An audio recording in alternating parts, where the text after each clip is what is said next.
Welcome to the Tournament Poker Edge podcast, brought to you by TournamentPokerEdge.com, the only podcast dedicated exclusively to poker tournament strategy. Now here's your host, Clayton Fletcher.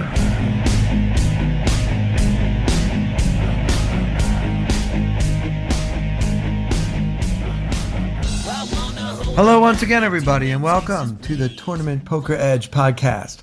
I'm your host, Clayton Fletcher, here in beautiful, sunny, fabulous Las Vegas, Nevada, where I am in the middle of week 4, I guess, week 3, week 4, I don't know, the days all run together after a while. We're right in the dead smack center of the World Series of Poker. I'm keeping my spirits high, even though my results have been lackluster thus far.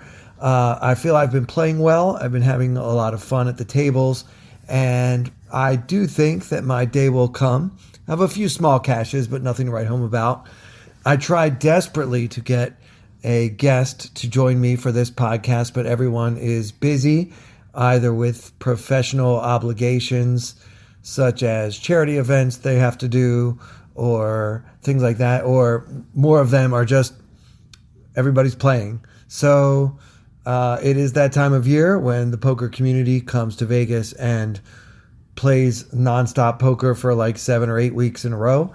And so it's been harder than I thought it might be to get guests for the podcast. But today I might have a slightly shorter than usual episode for you guys, but I hope to entertain you with some stories from the felt. And of course, there will be lots and lots of strategy to discuss. Before I get into any of that, I want to give you guys an update on my Major League Baseball wager with David Tuckman, who many of you have probably been enjoying either on PokerGo or CBS All Access, where he is basically doing commentary for all types of bracelet events here at the WSOP all summer long. He and our colleague, Norman Chad, whom, I'm sure everyone knows Norman from the ESPN World Series of Poker broadcast from the beginning of time. So David and I have a very large bet on how many games the Orioles will win this year. I'd say it would be over 58.5. And Norman, Chad, and I are on the same side of this bet, the two of us being the two Marylanders in the bet. Right now, baseball season is about halfway over, and the Orioles have won 22 games. So the bet is looking really good for Mr. Tuckman. I did not expect that the Orioles would be the world champions this year. No one thought they had a shot at winning the World Series, but I just didn't think they would be so bad. And they've had several long losing streaks in the process. And so they've only won 22 of their first 79 games. So there are 83 more games to play, and we need them to win at least 39 of those games. So my math is off. 37 of those games. Okay, that's correct. Either way, whether I can do math or not, it's a long shot that my team will get it together after the All-Star break and suddenly start winning, something they have not been doing all year long. So I know some people were interested in that, so I wanted to give you guys the update on how that's going. The trash talk from Norman Chad has actually completely stopped, which tells you exactly how badly this bet has been going, because the first few weeks of the season, he was nonstop trash talk all the time, wouldn't let Tuckman let it go about how the Orioles had won 3 of the first 4 games this year or something like that. So, that's all died down now, and I think he's trying to forget that he made such a wager. In other news, but also in the prop world, I believe that Norman Chad has some sort of bet with Daniel Negreanu. And that bet is a lot more interesting, I think, for most of you. It's basically who's going to have a better summer. And Daniel is down for the summer, I think. Or maybe not, because he did get heads up with Johnny World in that tournament the other day. But Daniel has played so many events, and Norman has picked and chosen very carefully. So he's been boasting about how he is winning the bet against, arguably one of the greatest players who ever lived. But, it's kind of like getting cocky in week 2 of the World Series of Poker. Kind of a big mistake because there is so much more poker to play. And I don't have a horse in that race, but I definitely am entertained by what's going on there. And I hope you are too. The WSOP brings out all of this kind of stuff. We get to sit back, relax, have some fun, play lots and lots of poker, and, find other ways to entertain ourselves, whether this guy can lose 60 pounds in a year or this guy is getting odds over whether he can, beat one of the best in the world at a full summer results challenge, if you will. So that kind of stuff is going on. So if you care, please start rooting for the Orioles. They need all the help they can get, and so do I. I might have to get a real job if I lose this bet to Tuckman. Just kidding. I'd rather die. All right, so let's talk about some hands that I played. This hand comes from the Colossus, which I don't want to reveal the results or anything. I got there early. The Colossus is one of the early tournaments. It starts at 10 a.m. And when I first sat down, there were only 5 players at my table, including me. And I was there from the very beginning. So from the first hand, I started raising. I was dealt an ace, and then I was dealt a pair. So it looked like I showed up ready to just raise every hand for the rest of my life. Not so. I mean, certainly I would open open up my range a little bit for raising pre-flop at a 5-handed table. But I was not going crazy, although my image immediately became crazy. Well, there's a player at my table sitting across from me. I was in the 6th seat and he was in the 1 seat. There were 2 players between us on my right and 1 on my left. Does that sound right? Yeah. So he was young, maybe like 28 to 32, like in that range. Kind of a well-dressed for a poker player, Asian guy, button like a golf type of shirt.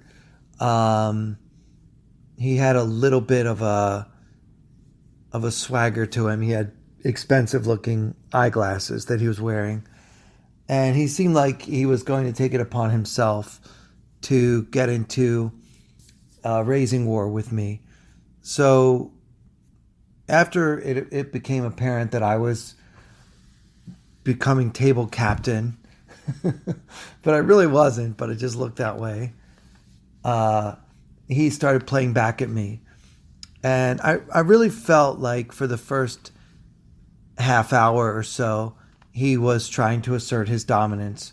And he really wanted to get involved with me. In between, he bluffed another player in a really big bet and showed, I think it was a 10-3 suited.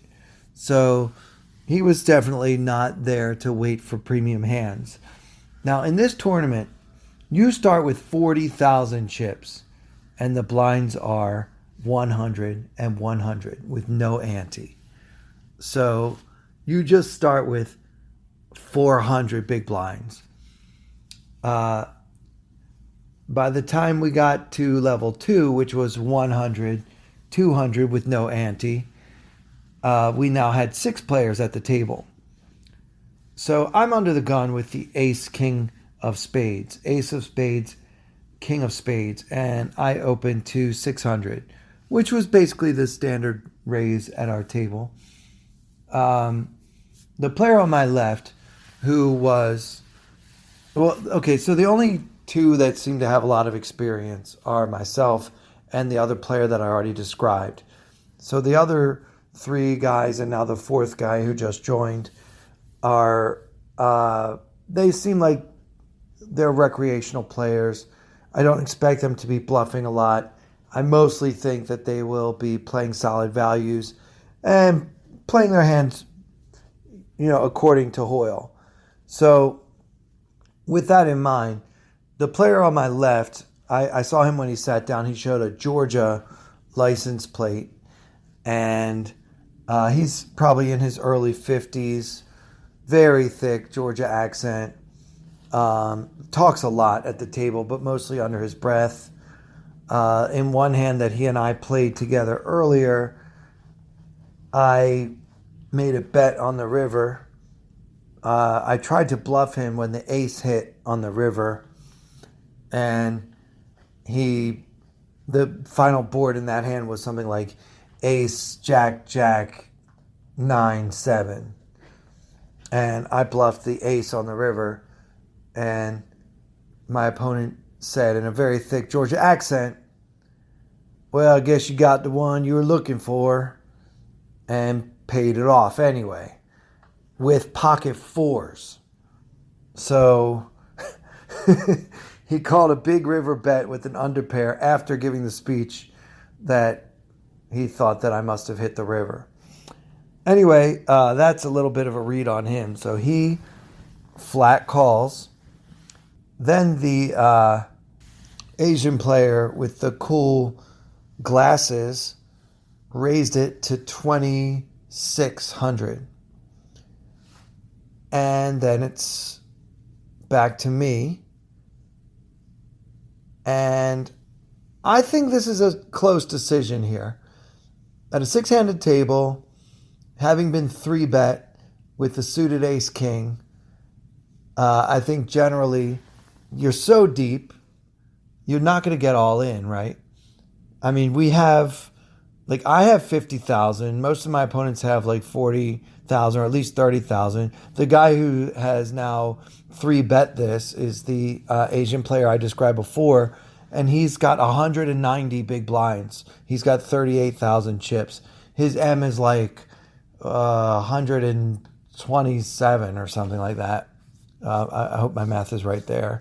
Yeah, 38,000 divided by 300. Yeah, it's about 127.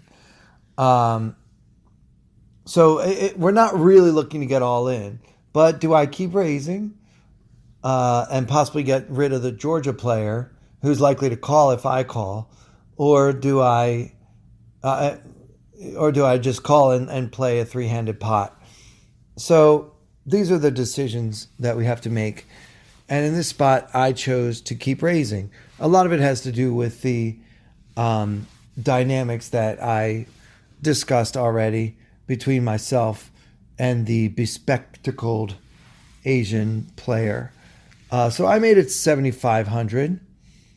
So it was a raise 600 and call, and then a 3-bet to 2,600. And now I'm raising it again to 7,500. The Georgia player finally folds, and now the Asian guy asks the dealer how much I made it, and then goes all in for 38,000. Okay. Now, in Caro's Book of Tells, he describes a player saying, "How much? I'm all in," or "How much? I re-raise." This kind of language is typically a sign of strength. So that's a question I have to ask. Like, how strong is strength, right? Does he ever have a worse ace? I really don't think so. I mean, he's going to do this with ace jack, ace queen, ace 10. I really, really don't think so. So that leaves pairs and bluffs. I think he has a few bluffs. I think he has mostly pairs. So now I have to try to get a read. I was never considering what would happen if he just shoved, because I really don't think there's any hand that he should shove. It does kind of make sense if he has ace king and he wants to see all 5. But again, we have so many chips. This is just a crazy spot for ace king suited.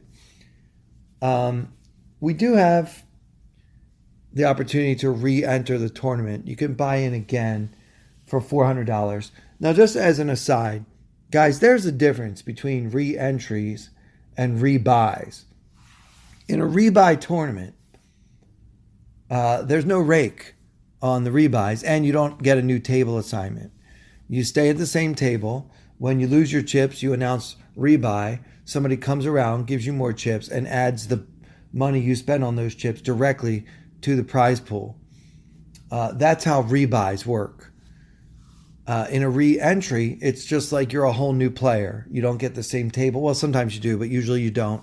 So you have to pay the rake again, and that is the biggest difference between a rebuy tournament, which used to be extremely common, and now I hardly ever see them, and a tournament that allows re-entry. Basically, the casino's greed allows them to double dip you and triple dip you, and so that's why you see tournaments where registration is open for 12 or 14 hours because they want to get as many entries as they can because they're raking each and every one. So this is a re-entry tournament. So if I call and lose, I will be able to buy in again for $400. If I call and win, I will eliminate the only player at my table that has this X factor unpredictability quotient. So that's a case for calling. My read on him was kind of nebulous. I really didn't have a sense of how strong or weak he was based on his body language, breathing patterns, and things like that. He looked intense, but I think I would look intense with aces there. So it doesn't really tell us anything.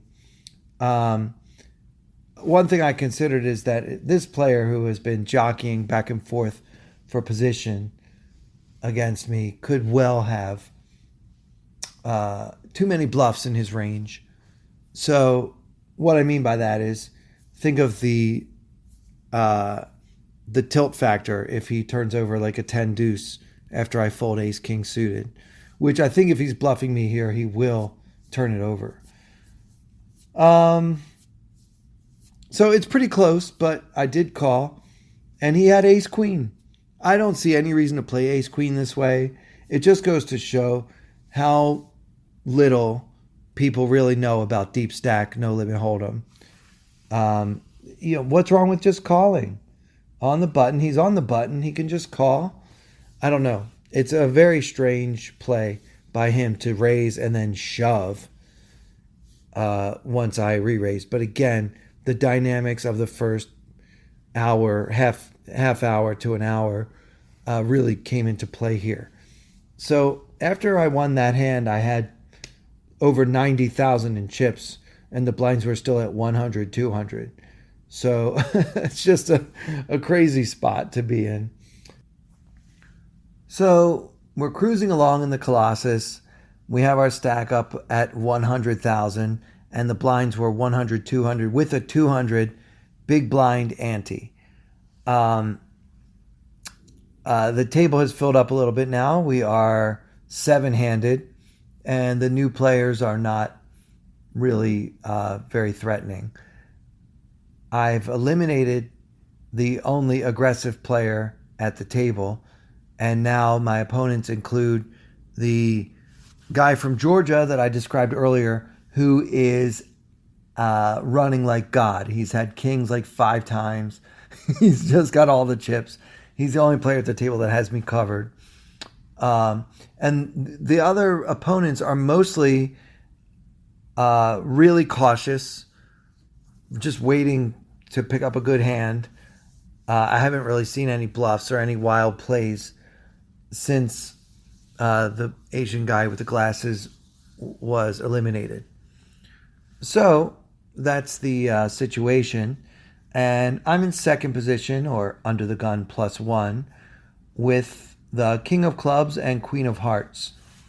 Now, since the dynamics changed when the other aggressive player left, I've opened up my sizing a little bit, and also the antes have kicked in. So I've been 4 and sometimes even 5xing. So in this spot, I made it 800. King of Clubs, Queen of Hearts. The button who is an older, I say older, he's probably late 50s, balding, slightly overweight, grayish goatee kind of look. And he's got a Buffalo Bills t-shirt on. He calls the 800 with 42,000 behind. Nobody else calls. And the flop comes ace of clubs, queen of diamonds, nine of clubs. So we have middle pair. We also have the backdoor nut flush draw because we have the king of clubs and queen of hearts. So ace, queen, nine with two clubs. And I went ahead and c-bet 1,000, kind of assuming that I would usually win the pot when my opponent doesn't have an ace or two clubs in his hand or jack 10. So I don't expect to get, what I mean is I don't expect to get called by gut shots or bottom pair very much. I suppose he could call with a hand like queen 10 or queen jack, which again I block when I have king queen. So I don't see any reason to bet a larger amount. And maybe I can even go a little smaller here on this flop with my condensed range. So I bet 1,000 and he called. The turn is the jack of hearts, which gives me a gut shot straight draw to go with my middle pair. So I think there's a case to be made for betting again, just firing pretty big here on the turn. I've got plenty of outs. I know that card did not complete a straight because my opponent would never call the flop with king 10. He's just not the kind of player to call with a gut shot, even though he probably should, especially when I didn't bet that much on the flop. He's just not there. Very cautious player. So I check, and he fires 2,000. Now, trying to range him here, knowing that he doesn't have the nuts, I think that he probably has two pair a lot. I think that he probably would have raised the flop with a set, and I think that he now has a lot of hands that will check back on the turn, such as ace 5 suited, ace 10 suited. These hands are probably not betting 2,000 on the turn. Therefore, I think the best play for me is to fold. Instead, I called, and my plan was to bet, obviously, if a 10 hits, and also bluff big if a club comes, because I believe that my opponent will fold a lot of hands, overfold, fearing the flush. He's that kind of guy. We've all played with this guy before. The river is the 6 of clubs, and let's see how much is in the pot. So 8,100. There's 8,100 in the pot, and the 6 of clubs completes the flush. I decided to represent it. I put in 12,000. He snap called me with the ace queen offsuit. I'm not proud of this hand. I feel like this hand shows a concentration lapse on my part. I've been observing this player for like at least 2 hours now. And he is not the type to bet the turn with only one pair. His betting range on the turn is mostly two pair. And he's unlikely to fold two pair no matter how much I bet on the river, because people just don't fold two pair on the river. I'm clearly representing the flush. I'm overbetting the pot with my supposed flush. By the way, turning king queen into a bluff here because I think I have very little showdown value, if any at all. Maybe Queen Jack, but I just don't think. Yeah, I can't beat Queen Jack because it made two pair. Like, there's just no. Yeah, I don't think that he ever has hand worse than King Queen in this spot. So I'm not thinking about the fact that I have middle pair or something. I'm representing the flush, and as I said, this shows a lapse in judgment because my opponent basically informed me on the turn that he had two pair, and I really didn't listen. So I tried to bluff him off of it, and he couldn't have called faster. So that was a learning moment for me. Be careful who you bluff. Just because somebody's tight doesn't mean you can just bluff. I guess I'm somewhat inspired by Andrew Brokos last week sharing with us a hand that he did not feel that he played well. If you didn't listen to that episode yet, I think it's one of the best we've done ever. Andrew has a new book out, and it's called Play Optimal Poker by Andrew Brokos. And if you haven't gotten your copy, I recommend it so highly. It's an incredibly well-written book. It does have a few typos in it this first run. I'm sure they've gotten them fixed by now. But there's the way Andrew, with his teaching background and his debate background, is so eloquent and so good at explaining things. So you have to get that book. But anyway, on last week's episode of this podcast, Andrew Brokos described in graphic detail a hand that at the end of the day he feels he screwed up. So I wanted to share one that I wasn't so proud of too. Moving forward, things have gone quite well. And we now have 130,000 chips in our stack. The blinds are 200, 400 with 400 ante. So this is a little while later, maybe an hour or two later. And we are maybe a chip leader in the tournament at this point. If not, we are in the top 10 for sure. And we are still at an 8-handed table. I'm under the gun with an ace deuce of spades.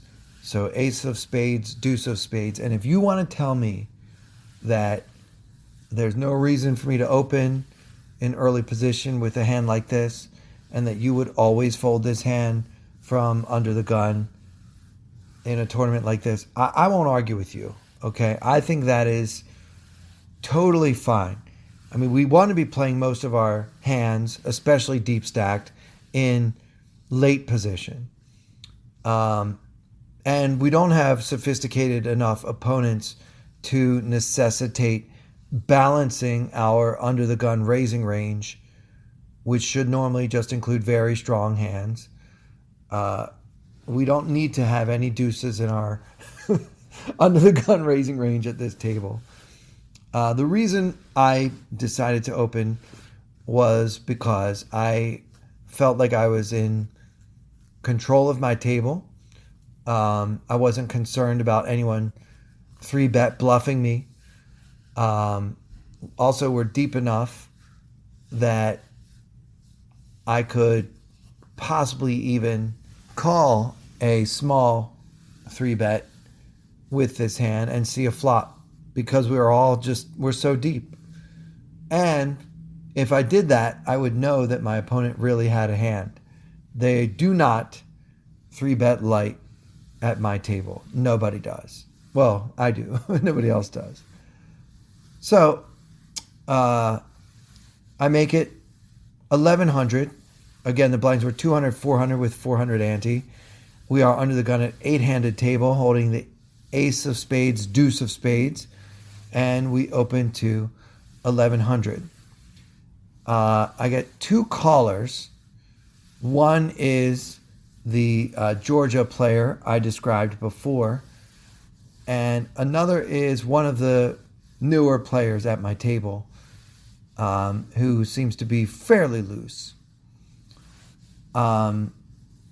Then the big blind shoves for 7,100.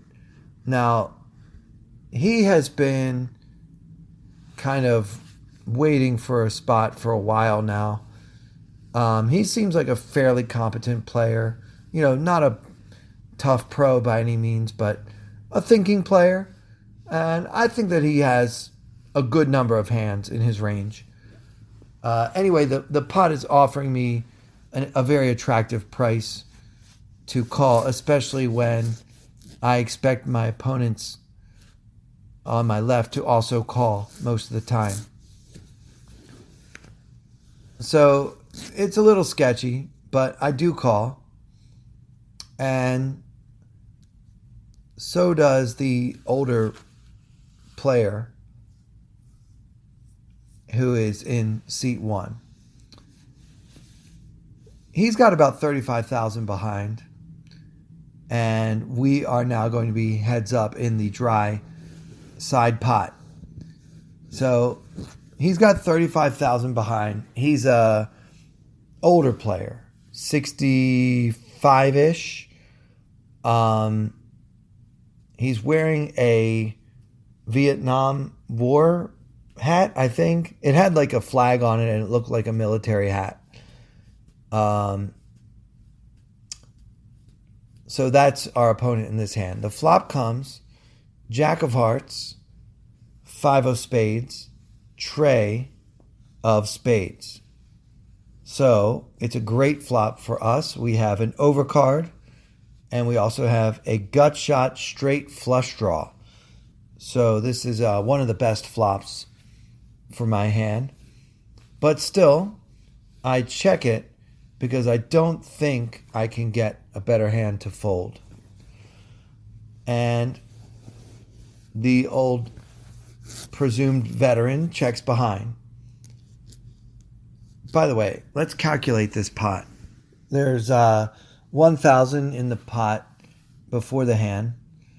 I make it 11 and get 2 calls. And so that's 4,300. And then the big blind goes all in for 6,700 more and gets 2 calls. So I think that means we have 23,000 in the pot. 23, or is it 24? 23,000, yeah. So we have a big pot here, and my opponent only has 35,000 behind. With the straight flush draw, I check, and he checks as well. The turn is the 10 of clubs, which is not a card I want to bet. I feel like for this player to call and call, he will often have something like ace 10, king queen. I just think this 10 hits his range a lot. So I check to him again, and this time he bets 4,000 into the 23,000 pot. Yeah, that's not going to fly. I decided to check raise to 14,000, fully expecting that my opponent should fold every time he has just a 10.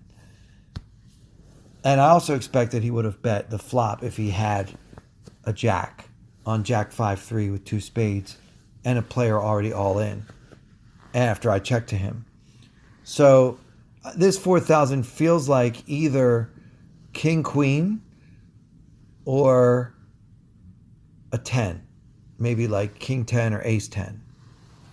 And I think he should fold, especially now that we're starting to threaten his whole stack for 10,000 more. It's an unusual play, and I realize that once I do this, if he shoves, then I will necessarily have to call, just because I have so many outs, and that would suck. But given my read of this opponent, I don't think that he would bet only 4,000 with a really big hand, one that he's willing to go with.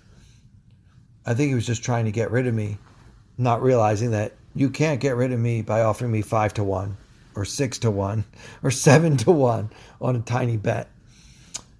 So yeah, I tried to push him off so that I could win the 4,000. That would be mine immediately, and also have a good draw against whatever the big blind had decided to shove all in with.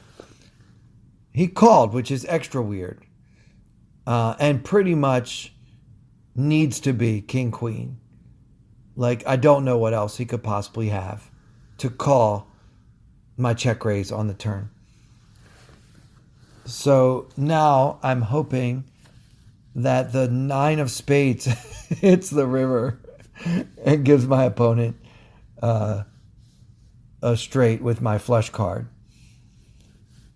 Instead, it's the queen of spades, which does give me a flush and probably gives my opponent a pair of queens.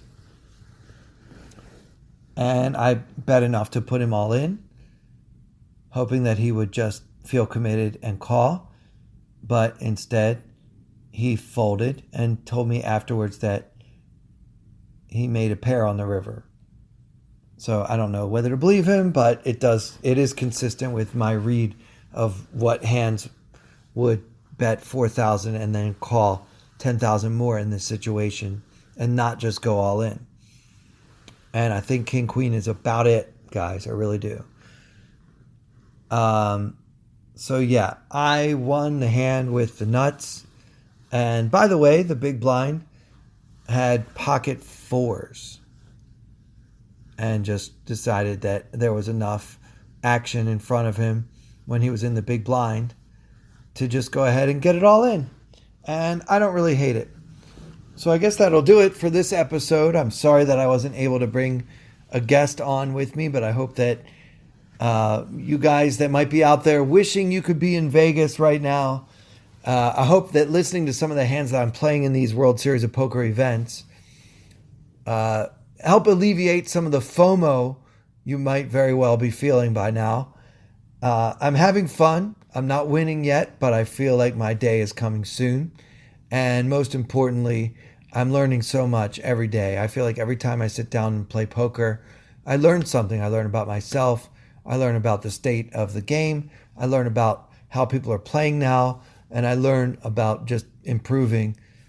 And, this is fun. This is the thing I look forward to the most every year. I have an interesting life.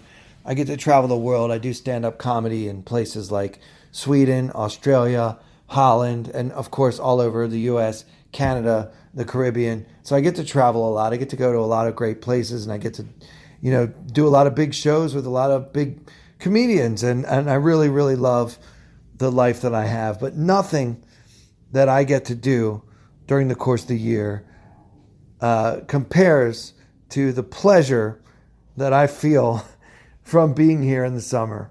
There is absolutely nothing in the world like Vegas in the summer if you're a poker player.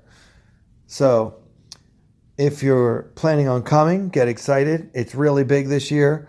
Bitcoin's at 12,000 or something, so everybody's got money, and the fields are huge, and it's a great time to be alive and healthy and playing poker in Las Vegas. I'm counting my blessings, despite the fact that I'm down just a little bit on the trip thus far. So that'll be it for this week. Really appreciate you guys listening. Love all the tweets at Clayton Comic. Sign up for Tournament Poker Edge. Subscribe to the podcast if you haven't done that already. And definitely do us a huge favor and leave us a nice review on iTunes. The more 5-star reviews we can get on iTunes, the more our podcast will climb the ranks of gambling and poker-related podcasts. And so we're looking to improve our rating there. And, that's just what we ask in exchange for this free podcast each and every week. So for everyone here at Tournament Poker Edge, I'm Clayton Fletcher. Thank you all so much for listening.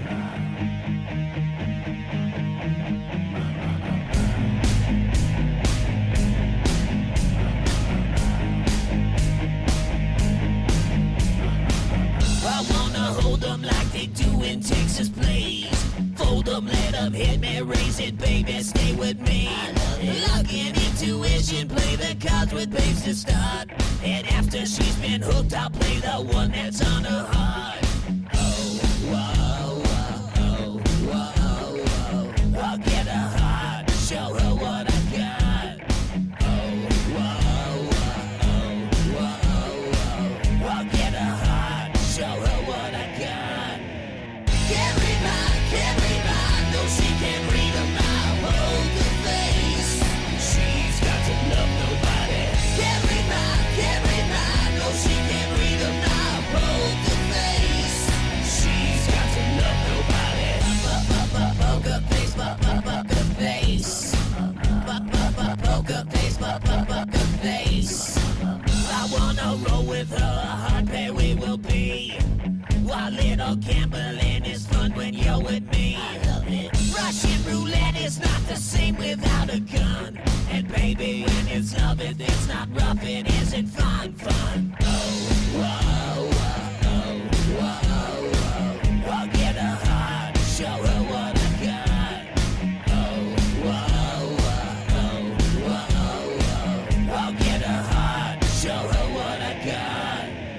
Can't read mine, no she can't read a mile. Poker face, she's got to love nobody. Can't read mine, no she can't read a mile. Poker face, she's got to love nobody. Poker face, poker face. Poker face, poker face.